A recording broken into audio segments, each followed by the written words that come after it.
So I'm going to change this up a little bit. Move that back. I want to talk to you guys about halftime.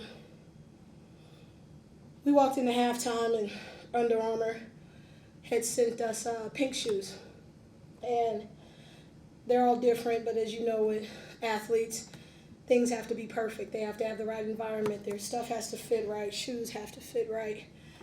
And I told them, I said, regardless of how those shoes feel, we're going to wear them, even if we're a little uncomfortable because of what this game means, what the blackout game means, what pink means with KL and everything else SIH is promoting in terms of breast cancer, not just breast cancer, but all cancers.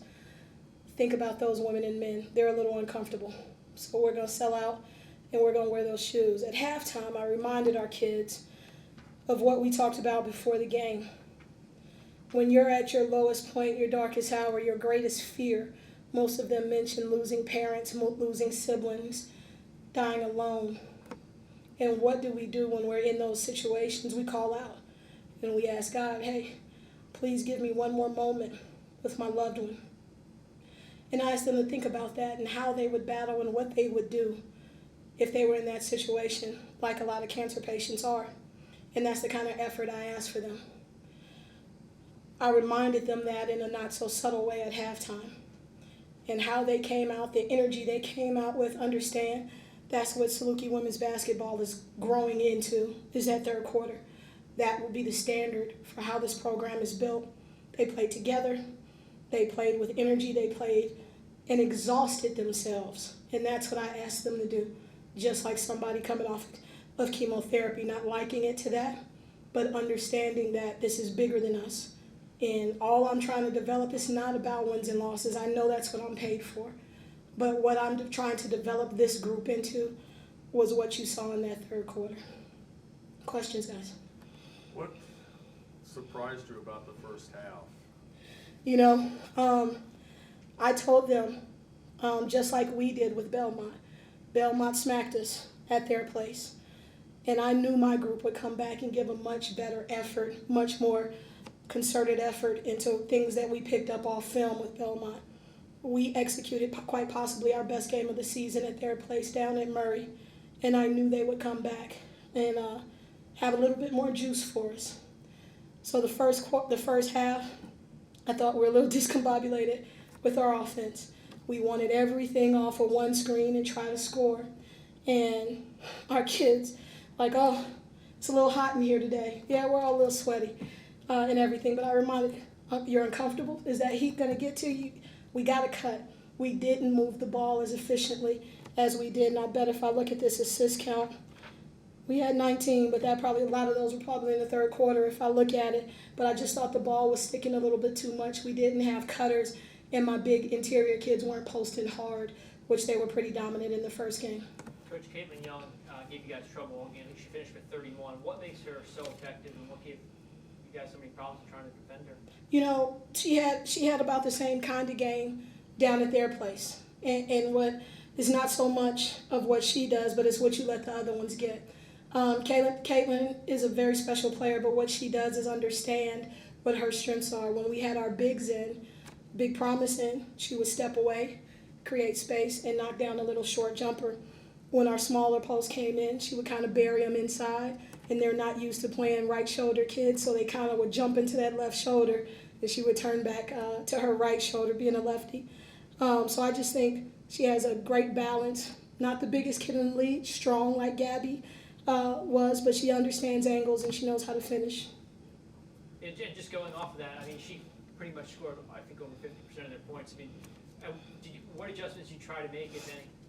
I think the adjustments that you make is go at her. She's in the middle of that zone.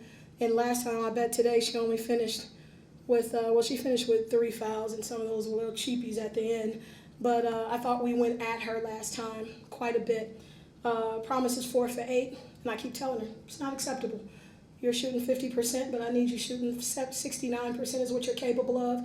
Burying, I don't know if she's scared to get big. She got big one time and we missed her, but I need that every time. And then her understanding that teams prepare for her, but they don't have to prepare for her when she's not going hard and strong and demanding the ball.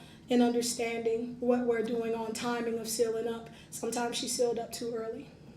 This late in the season, with still something to play for in regards to the conference tournament, what do you do to keep this team pushing towards finding its best version of itself? Yeah, you just look for it every day. And what you're not going to always find is the consistency of it. And we talked about that. We had a guest speaker come in, Shep, a former NFL player, CL Shep, come in, and we talked about CPR and having a sense of urgency. And the first part of that C was consistency. And you have to continue to work to become consistent. You got 1 out of 4 today in terms of the quarters. So the next game, you try to get 2, you try to get 3, you keep building. You've only had maybe 3 games this season where we've had all 4 quarters click for us. But the next one is producing. You got to produce out of that, and then you don't worry about the results. The results take care of themselves if you get those first 2 rolling. Yeah, do you, is this kind of, like you mentioned, the third quarter, is that the type of thing you're going to try to reinforce with them to kind of boost them towards Thursday night, and then beyond that to make a push up in Moline? For sure. We're playing for seeding right now. We're playing for seeding, and we understand what we have ahead of us, but you just keep working and you find different ways. It's not just motivational ways. It's development. It's about all this season. All we've talked about is that next step, the journey of where we're heading, and trying not to take too many steps backwards along that journey. But I don't think this is a group that you have to worry about, trying to motivate them. They're going to come out and fight. They're going to come out and fight. And how much does that give you faith this group can take that next step and be where you want them to be by the time you go up there? Yeah, that's all I got is faith. That's all I have is faith, and it's my job to continue to get them to putting in the work that they're doing. Our young ladies are on the court right now with some of the winners of the bids for the jerseys, and that's part of the work. That's part of the work is we just lost a game, but we had a high school team come in the locker room, and some of our young ladies talked about them, and you remove the I. You remove the I from them and get them focused on other things, the we of the team and the we of the community, and that's how you continue to grow. You remember who you're doing this for and who you're representing, having the blessed opportunity to represent. Coach, back-to-back losses, restarting the Breakfast Club? Breakfast Club is never going away. So it's not just about, it's not a punishment.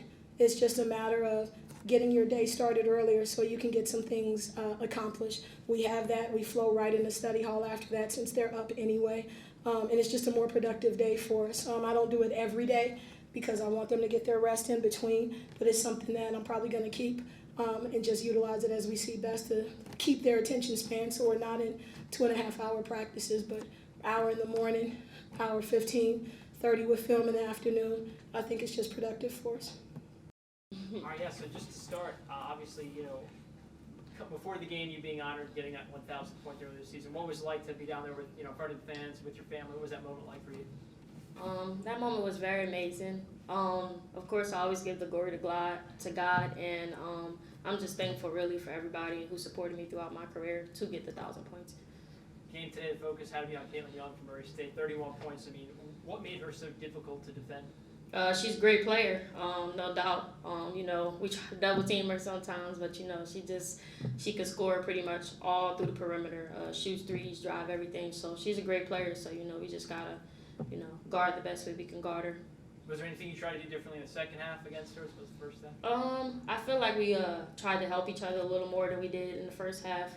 Like far as kind of like getting to the ball and kind of trying to get her going a little bit and then try to kick it out to the shooters. But, her shooters were still knocking the shots down. So, Our coach was telling us a couple moments ago that for you guys, it's just at this point, playing for consistency and seeding. What has she kind of told you about that moving forward? Sorry, can you repeat that? Yeah, coach was just telling us a couple moments ago about playing for consistency and seeding as you guys enter the postseason. What has she kind of told the team about that? She just tells us to, keep playing hard every game. These next 4 games I think we have left, we're going to make sure we go hard and try to come out with the win, and so we can have a great seeding when we go into tournament play. Back-to-back losses to double figures. How do you guys try to, fix things coming into next week? We just watch film and we go back and look at where we made mistakes at, and then for the next game we just try to fix it. Was there a certain point tonight that this game got away from you? Did you feel? I mean, you guys obviously had a massive third quarter, closed the gap, and then kind of got away from the fourth. Yeah, I feel like it was a great game. I feel like we had more hustle and we were going all over the place in the second half, and then You know, we just fell short. But I feel like if we can take that second half and that third quarter into the first half, then it would have been a different ball game. Coach was telling us also that she has, I think, only 3 or 4 times this year seen the team play its best ball in all 4 quarters. Mhm. How tough is it as a player to know, okay, you could have a really good second quarter, maybe a lackluster third quarter type of thing? It's a little difficult. It's really a mental thing, and just trying to fight through everything and fatigue, because you will get tired some quarters, especially, you know, if you play a lot of minutes. So it's really just trying to, you know, get your mindset to just keep telling yourself, like, I'm not tired, to try to get through all of the quarters. How's the Breakfast Club treating you? Great. It's great. Yeah. Coach was telling us it's not going anywhere. She's going Yeah. to keep with the 6 a.m. practices. How do you feel as a player knowing, okay, Mhm. first thing you're going to do in the morning is touch a basketball? I mean, when you love to grind, you gotta do what you gotta do to get to where you gotta get to. So, Where's this team trying to get to? we're trying to get to a championship. I believe we can do it. You know, right now our main focus is to win these next 4 and win a tournament so we can be an NCAA team.